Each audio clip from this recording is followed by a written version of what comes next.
The lesson I learned after writing Monkey and the Fish, and of course during it, was that we need to pursue painful adaptation.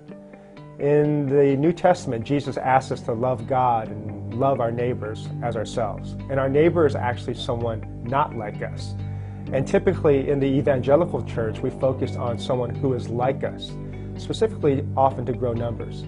So with that in mind, we took a contrarian approach to how we actually launch churches and do multi-sites. Our first launch was a church that was not like us. So our community in Irvine is primarily Asian American, but the church that we launched was African American. So that was a practical application of what we did with our study of Monkey and the Fish.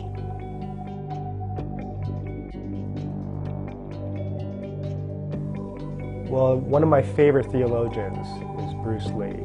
Okay, and he was asked, what type of martial arts do you use? And he said, well, it depends. You put water into a cup, it becomes a cup. You put water into a pitcher, it becomes a pitcher.